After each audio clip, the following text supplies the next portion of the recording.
Large-scale industrialization, immigration, and urban expansion changed the United States dramatically during the last quarter of the 19th century. By the turn of the century, a reform movement had developed that included a wide range of groups and individuals with a common desire to improve life in the industrial age. Their ideas and work became known as progressivism because they wanted to build on the existing society, making moderate political changes and social improvements through government action. Most progressives were not revolutionaries, but shared the goals of limiting the power of big business, improving democracy for the people, and strengthening social justice. Achieving these goals often included a more active role for the federal government. While progressives did not cure all of America's problems, they improved the quality of life, provided a larger role for the people in their democracy, and established a precedent for a more active role for the federal government. Although the progressive movement had its origins in the state reforms of the early 1890s, it acquired national momentum only with the draw of a new century and an unexpected swearing into office of a young president, Theodore Roosevelt, in 1901. The progressive era lasted through the Republican presidencies of Roosevelt and William Howard Taft and the first term of the Democrat Woodrow Wilson. U.S. entry into World War I in 1917 diverted public attention away from domestic issues and brought the era to an end, but not before major regulatory laws had been enacted by Congress and various state legislatures. While progressive governors and mayors were battling conservative forces in the state houses and city halls, three presidents, Roosevelt, Taft, and Wilson, sought broad reforms and regulations at the national level. Following President McKinley's assassination in September 1901, Theodore Roosevelt became, at the age of 42, the youngest president in U.S. history. He was also one of the most athletic. He was unusual not simply because of his age and vigor, but also because he believed that the president should do much more than lead the executive departments. He thought it was the president's job to set the legislative agenda for Congress as well. Thus, by the accident of McKinley's death, the progressive movement suddenly shot into high gear under the dynamic leadership of an activist, reform-minded president. Presidents in the 19th century had consistently taken the side of owners in conflicts with labor, most notably Hayes in the railroad strike of 1877 and Cleveland in the Pullman strike of 1894. However, in the first economic crisis in his presidency, Roosevelt quickly demonstrated that he favored neither business nor labor, but insisted on a square deal for both. The crisis involved a strike of anthracite coal miners through much of 1902. If the strike continued, many Americans feared that without coal, they would freeze to death when winter came. Roosevelt took the unusual step of trying to mediate the labor dispute by calling a union leader and coal mine owners to the White House. The mine owners' stubborn refusal to compromise angered the president. To ensure the delivery of coal to consumers, he threatened to take over the mines with federal troops. The owners finally agreed to accept the findings of a special commission, which granted a 10% wage increase and a 9-hour workday to the miners. However, the owners did not have to recognize the union.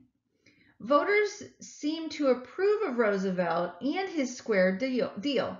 They elected him by a landslide in 1904. Roosevelt further increased his popularity by being the first president since the passage of the Sherman Antitrust Act in 1890 to enforce that poorly written law. The trust that he most wanted to bust was a combination of railroads known as the Northern Securities Company. Reversing its position in earlier cases, the Supreme Court in 1904 upheld Roosevelt's action in breaking up the railroad monopoly. Roosevelt later directed his Attorney General to take antitrust action against Standard Oil and more than 40 other large corporations. Roosevelt did make a distinction between breaking up bad trusts, which harmed the public and stifled competition, and regulating good trusts, which through efficiency and low prices dominated a market. President Roosevelt also took the initiative in persuading a Republican majority in Congress to pass 2 laws that significantly strengthened the regulatory powers of the Interstate Commerce Commission.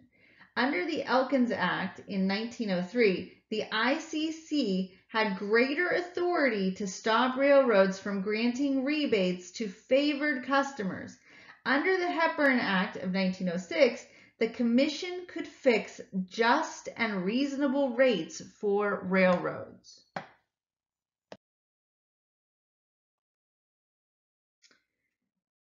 The Jungle, a muckraking book by Upton Sinclair, described in horrifying detail the conditions in the Chicago stockyards and meatpacking industry. The public outcry following the publication of Sinclair's novel caused Congress to enact 2 regulatory laws in 1906. One, the Pure Food and Drug Act, forbade the manufacture, sale, and transportation of adulterated or mislabeled foods and drugs, and 2, the Meat Inspection Act, which provided that federal inspectors visit meatpacking plants to ensure that they met or meet minimum standards of sanitation. As a lover of the wilderness and the outdoor life, Roosevelt enthusiastically championed the cause of conservation. In fact, Roosevelt's most original and lasting contribution in domestic policy may have been his efforts to protect the nation's natural resources. 3 actions were particularly important. 1, Roosevelt made repeated use of the Forest Reserve Act of 1891 to set aside 150 million acres of federal land as a national reserve that could not be sold in private interests. In 1902, Roosevelt won passage of the Newlands Reclamation Act, a law providing money from the sale of public land for irrigation projects in western states. And lastly, in 1908, the president publicized the need for conservation by hosting a White House conference of governors to promote coordinated conservation planning by federal and state governments. Following this conference, a National Conservation Commission was established under Gifford Pinchot of Pennsylvania, whom Roosevelt had earlier appointed to be the first director of the U.S. Forest Service. The good-natured William Howard Taft had served in Roosevelt's cabinet as Secretary of War. Honoring the 2-term tradition, Roosevelt refused to seek re-election and picked Taft to be his successor. The Republican Party readily endorsed Taft as its nominee for president in 1908 and, as expected, defeated for a 3rd time the Democrats' campaigner, William Jennings Bryan. Taft continued Roosevelt's progressive policies as a trust buster.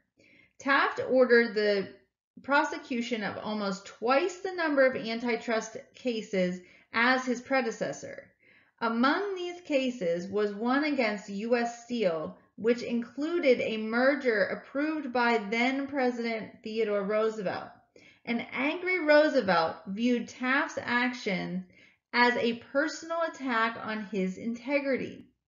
As a conservationist, Taft established the Bureau of Mines, added large tracts in the Appalachians to the National Forest Reserves, and set aside federal oil lands. He was the first president to do so. 2 other progressive measures were at least equal in importance to legislation enacted under Roosevelt. The Mann-Elkins Act of 1910 gave the Interstate Commerce Commission the power to suspend new railroad rates and oversee telephone, telegraph, and cable companies. The 16th Amendment, ratified by the states in 1913, authorized the U.S. government to collect an income tax. This reform was originally proposed by the Populists in their 1892 platform, as we already know. Progressives heartily approved the new tax because at first it applied only to the very wealthy. Progressives in the Republican Party were unimpressed with Taft's achievements. In fact, they became so disenchanted with his leadership that they accused him of betraying their cause and joining the conservative wing of the party. These are some of their reasons. First, the Payne-Aldrich tariff. During his 1908 campaign, Taft had promised to lower the tariff. Instead, conservative Republicans in Congress passed the Payne-Aldrich tariff in 1909, which raised the tariff on most imports. Taft angered progressives in his party not only by signing the tariff bill, but by making a public statement in its defense.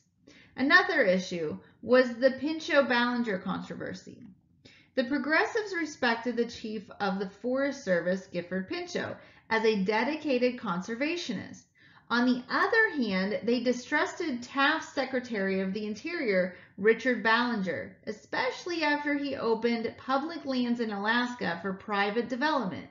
In 1910, when Pinchot criticized Ballinger, Taft stood by his cabinet member and fired Pinchot for insubordination.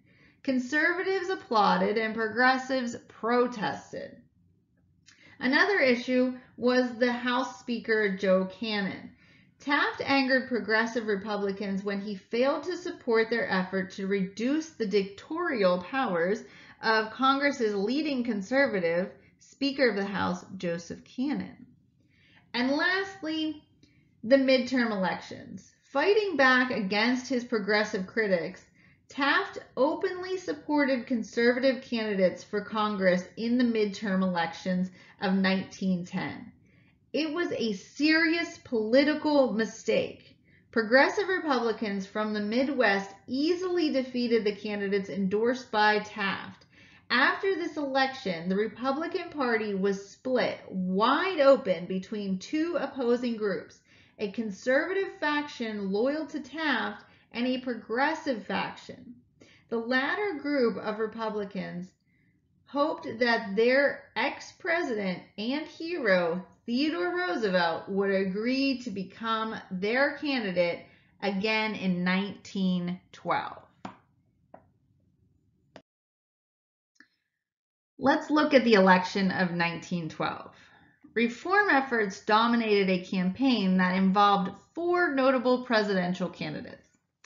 President Taft was renominated by the Republicans after his supporters excluded Theodore Roosevelt's delegates from the party's convention. Progressive Republicans then formed a new party and nominated Theodore Roosevelt. Roosevelt's claim that he was as strong as a bull moose gave the new Progressive Party its nickname, the Bull Moose Party. After lengthy balloting, Democrats united behind Woodrow Wilson, a newcomer who had first been elected to office in 1910 as governor of New Jersey, and the Socialist Party, at the peak of its strength, again nominated Eugene V. Debs. With Taft enjoying little popularity and Debs considered too radical, the election came down to the battle between Theodore Roosevelt and Woodrow Wilson. Roosevelt called for a new nationalism with more government regulation of business and unions, women's suffrage, and more social welfare programs. Wilson pledged a new freedom, which would limit both big business and big government, bring about reform by ending corruption, and revive competition by supporting small business. The results, of course, Wilson won less than a majority of the popular vote, but with the Republican split, he won a landslide in the Electoral College, and the Democrats gained control of Congress. The overwhelming support for the progressive presidential candidate ensured that reform efforts could continue under Wilson, while the failure of the Progressive Party to elect local candidates suggested that the new party would not last. But the idea contained in Roosevelt's New Nationalism of strong federal government regulations helping the people did have a lasting influence for much of the century. We'll see that later. Wilson, who grew up in Virginia during the Civil War, was only the second Democrat elected president since the war, and the first Southerner to occupy the White House since Zachary Taylor. Wilson was idealistic, intellectual, righteous, and inflexible. Like Roosevelt, he believed that a president should actively lead Congress and, as necessary, appeal directly to the people to rally support for his legislative program. In his inaugural address in 1913, the Democratic president pledged again his commitment to a new freedom, to bring back conditions of free and fair competition in the economy. Wilson attacked the triple wall of privilege, tariffs, banking, and trusts. Wasting no time to fulfill a campaign pledge, Wilson, on the first day of his presidency, called a special session of Congress to lower the tariff. Past presidents had always sent written messages to Congress, but Wilson broke his long-standing tradition by addressing Congress in person about the need for lower tariff rates to bring consumer prices down. Passage of the Underwood Tariff in 1913 substantially lowered tariffs for the first time in over 50 years. To compensate for the reduced tariff revenues, the Underwood Bill included a graduated income tax with rates from 1 to 6%. Wilson's next major initiative concerned the banking system and the money supply. He was persuaded that the gold standard was inflexible and that banks, rather than serving the public interest, were too much influenced by stock speculators on Wall Street. The president again went directly to Congress in 1913 to propose a plan for building both stability and a private national bank. He proposed a national banking system with 12 district banks supervised by a Federal Reserve Board. After months of debate, Congress finally passed the Federal Reserve Act in 1914.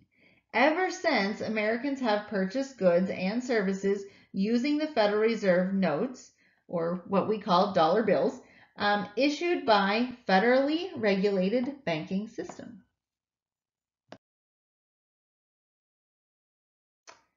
Two major pieces of legislation in 1914 completed Wilson's New Freedom program. The first was the Clayton Antitrust Act. This act strengthened the provisions in the Sherman Antitrust Act for breaking up monopolies. Most important for organized labor, the new law contained a clause exempting unions from being prosecuted as trust. And secondly, the Federal Trade Commission. The new regulatory agency was empowered to investigate and take action against any unfair trade practice in every industry except banking and transportation.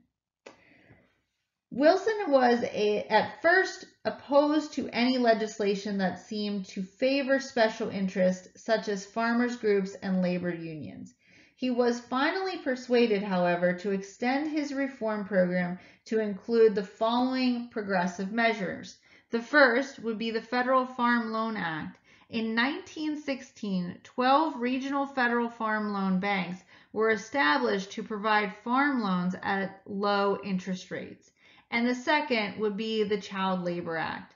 This measure, long favored by settlement house workers and labor unions alike, was enacted in 1916. It prohibited the shipment in interstate commerce of products manufactured by children under 14 years old. However, the Supreme Court found this act to be unconstitutional in the 1918 case of Hammer versus Dagenhart. This will eventually be taken care of in later date. So now for the essential question. Was the progressive movement an era of reform or reaction? So did the progressives intend to move society in a new direction, or did they just want to return things how they were prior to industrialization? Make sure you have evidence to support your claim.